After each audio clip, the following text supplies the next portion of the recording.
Hey everybody, it's Candy, aka Brown Eyed Girl. How y'all doing this morning? Wow, it's already been a morning, let me tell you. I've been awake since about probably 8:30. Let's see, what time is it now? It's 10 o'clock, so I've been awake for about an hour and a half. I'm on my second cup of coffee. I've smoked a little bit of a bowl, and I'm about to, I think, reload. But I woke up, it was really strange. I went to bed, I guess, about 3 o'clock in the morning, maybe 4 o'clock in the morning. And set my alarm for 9 o'clock this morning. At approximately, I think it was 8:28, actually, when I woke up, I was awakened from a dream, and what's really strange is I normally don't remember my dreams.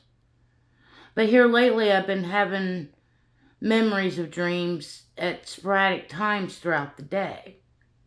And then I sit and think, was that a dream, or am I just imagining it, or thinking that I had a dream about that? But I had a dream about, I dreamed about Daryl. I also dreamed about my grandson, soon to be here. He'll be here tomorrow, less than 20 hours. About 18 hours, actually. Something like that. About 20, maybe 21 hours. He'll be here. But I've dreamed about him. I've dreamed about Daryl. But this morning, I was having this dream. I don't know exactly where I was. I just remember that there was this very beautiful snake. And the snake was like a yellowish, it was yellow. And it had some white on it, as well as some like green. So it was very pretty. And I was like holding the snake in my hand. And, petting it. And I let it like slither up my arm. My left arm. And so I was holding it. And then the next thing you know, I like started hearing this voice tell me to watch out. And then all of a sudden I looked to my right and there's another snake coming at me.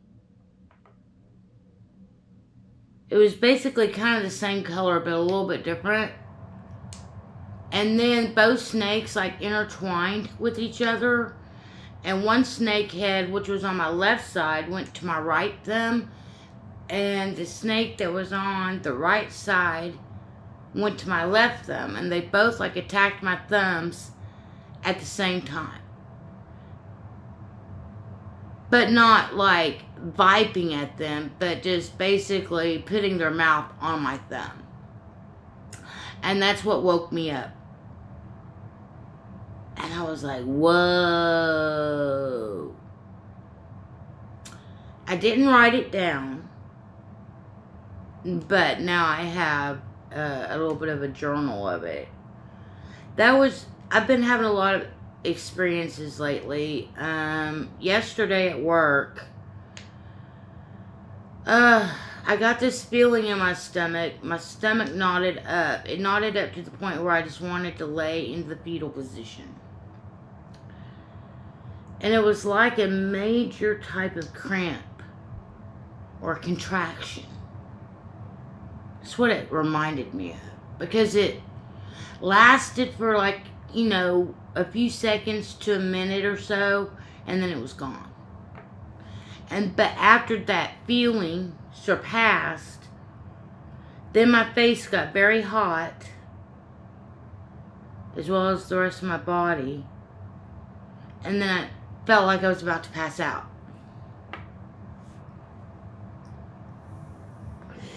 Then after that feeling sort of overcame me or subsided, the feeling of feeling like I was about to pass out, once that feeling disappeared, I was left with a sense of,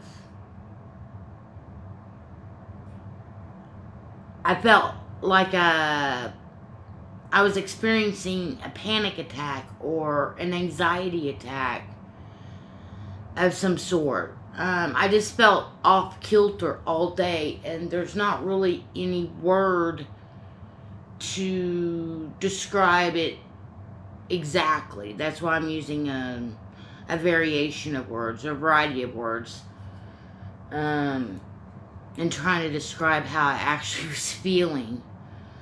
Because it was a feeling, I can't really say I felt this feeling before at all. And it's not like I'm physically sick. It was something deeper than that. It was something more along the lines of just an energy, I guess, that my body is absorbing, intaking, starting to understand, perhaps. I know yesterday was the new moon, and I went to work at 1:30, and I would say between the hours of 1:30 in the afternoon Central Time to approximately 4:30 in the afternoon Central Time. Did I say Pacific earlier? I meant Central Time.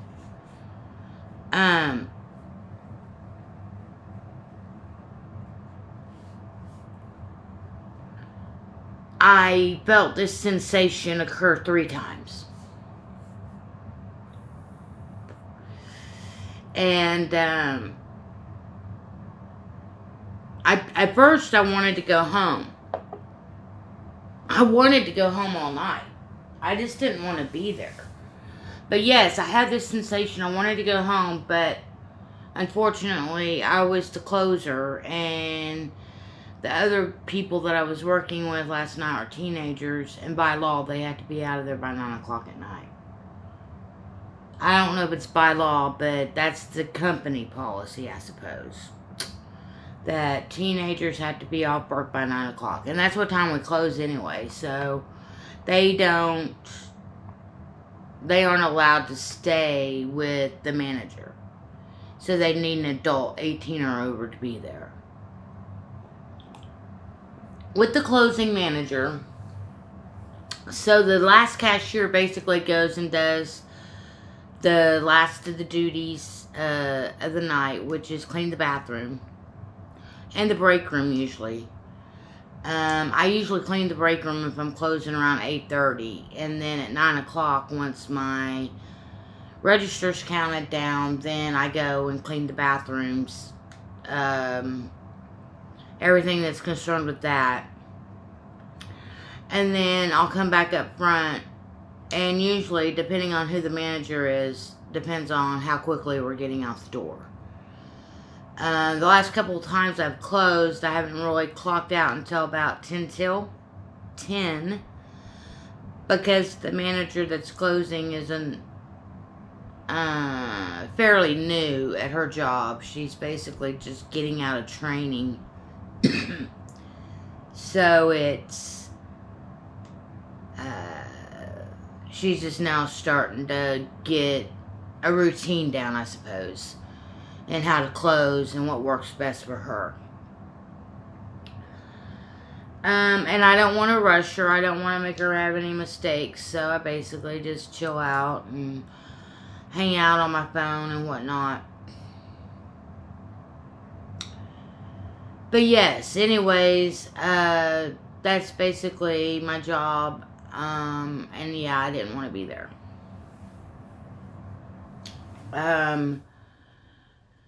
I guess in a way I'm starting to get kind of, what's the word? Over societal expectations. I'm starting to see things in a different way, I guess, a different perspective. See, I don't see my job as I see my job as something I do in exchange for something else. So basically, I see my job as I'm giving my energy to this other source of income. I'm giving my energy for a thing called money.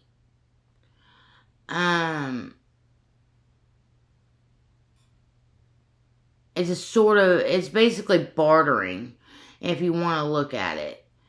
But it's more of an entrapment.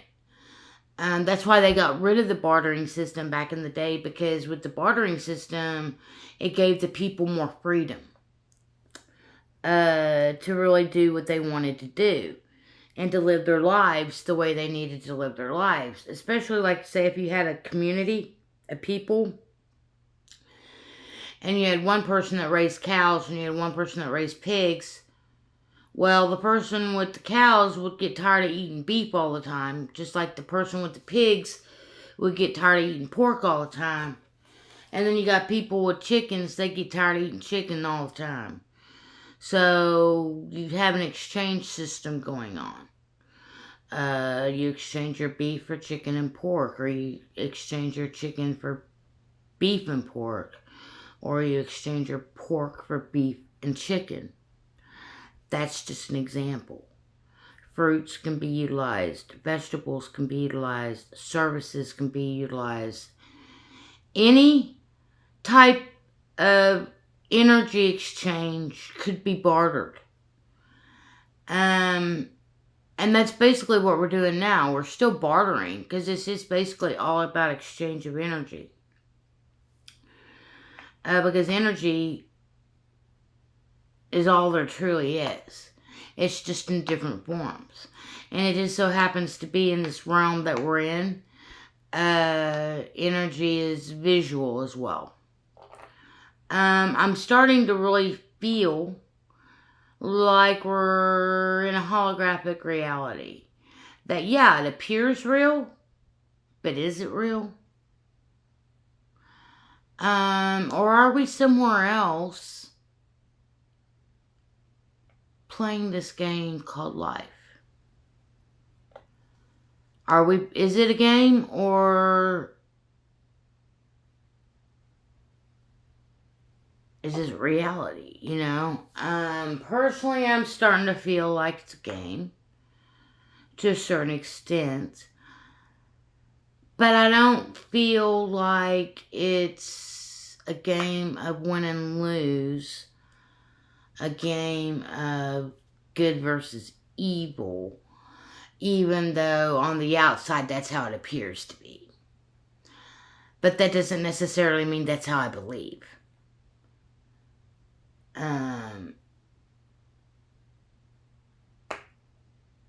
Because my beliefs have always been sort of ever-changing.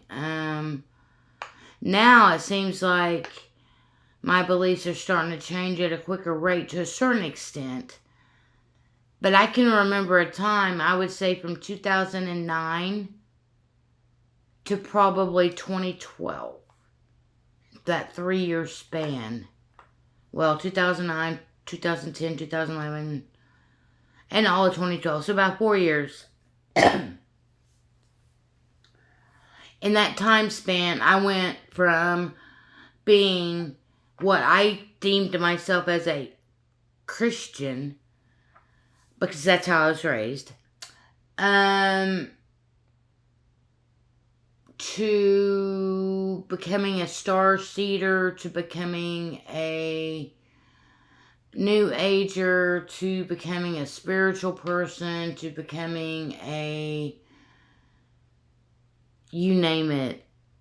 And I went through it and felt like that's where I was. That's where I've reached the truth. I've reached the truth. You know what? What is truth? Truth is within us all.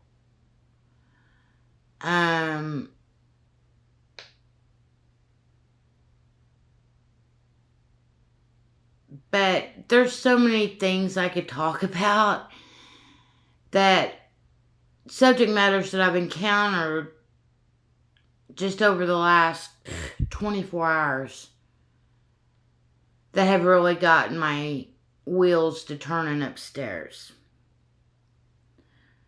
And something inside my chest to churning too.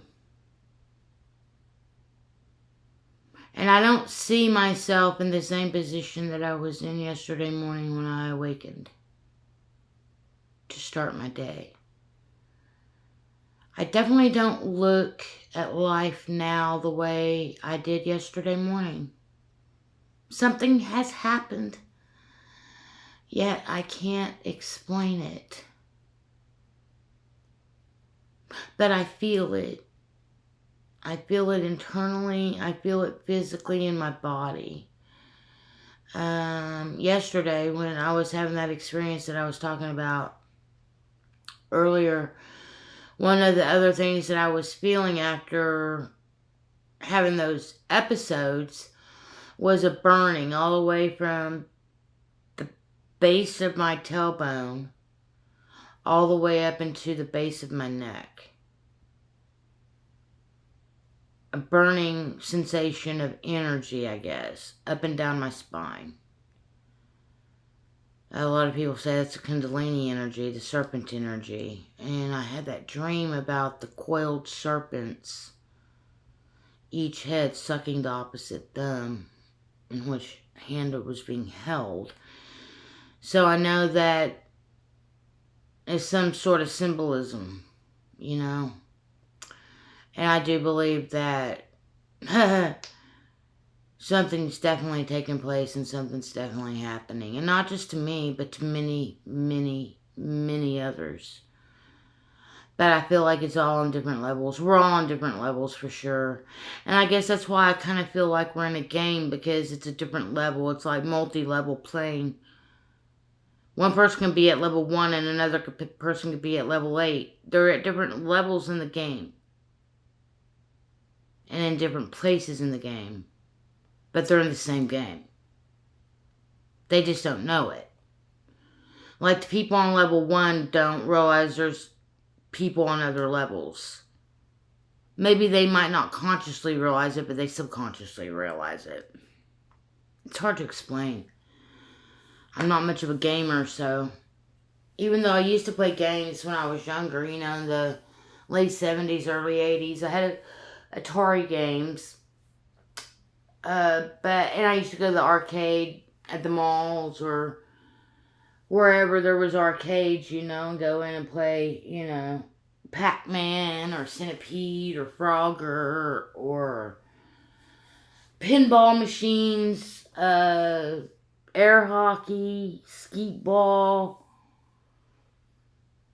machines, car driving machines where you're driving cars. There was one game I used to play called Skate or Die. It was a skateboarder.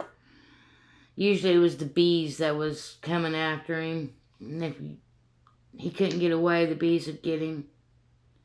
Kill your character. So yeah, I just kind of look at life that way. I don't know. It's weird. I'm starting to listen to a lot more things that make my mind think more. And how I see things, I suppose.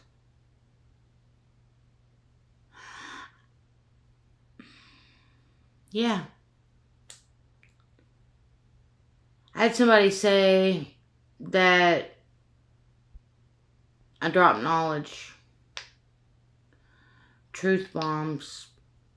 I guess anybody can listen to what I say and take it however they want to take it. This is just my own personal experience that I'm basically projecting, you know. Based off my own personal experience. Because that's the only viewpoint that I truly have, you know. I mean, I guess empathy is understanding other people. But in order to understand or empathize with others, you have to basically know what that's like. So, like, for instance, if you've never been homeless, you don't know what a homeless person feels. You don't know what it's like because you've never been placed in that specific experience, you know? Just like a person who has never won the lottery. They don't know what it feels like to win the lottery. You know what I mean? So, they don't, unless you've been in that experience, there's no way for you to understand it. I guess that's what I'm trying to say. So, everything that I speak of is based off my own personal experience.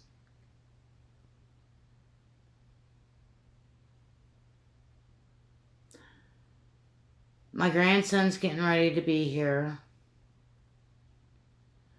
That's definitely going to be a shift in energy in my current now situation. And that's another thing. It's all about the now, you know. It's, yesterday's gone and tomorrow's not here yet. Yesterday is just memories. Tomorrow isn't here yet. If we live in the yesterday, we usually are depressed. And if we're anxious for the future, that gives us anxiety. Maybe perhaps that's what I was experiencing yesterday, was a little bit of anxiety because I want my grandson to be here, you know, and so I was more in the future-minded tense versus the present tense, you know, and that gave me anxiety. It's another thing is I felt like my body was sort of going into labor to a certain extent when I was feeling those stomach pains, but my daughter's not going to go into natural labor. That's the thing. I have 3 grandchildren that will be here that my daughter has never experienced going into a natural labor. My daughter's never experienced labor pains. My daughter never experienced any of that because all my grandchildren have been born via C-section. Wow. 22 minutes. It's kind of wild how time goes by, huh? It doesn't even feel like I've been talking for this length of time. And I feel like I've not even really said anything. I feel like I've not even scratched the surface of some of the things that I really feel inside of myself. But then again, perhaps maybe it's not meant for me to speak on everything I feel. Maybe it's not meant for me to share everything I feel or every epiphany that I may have or every hurdle that I may overcome and jump and overcome, you know, or even the hurdles that make me fall down and get a boo-boo on my knee because I didn't jump high enough to clear it. I guess I don't have to share all that information out there.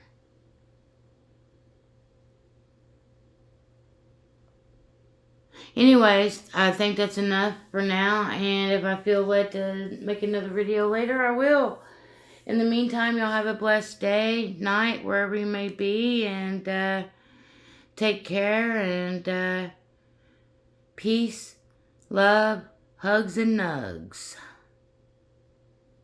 Brown-eyed girl out.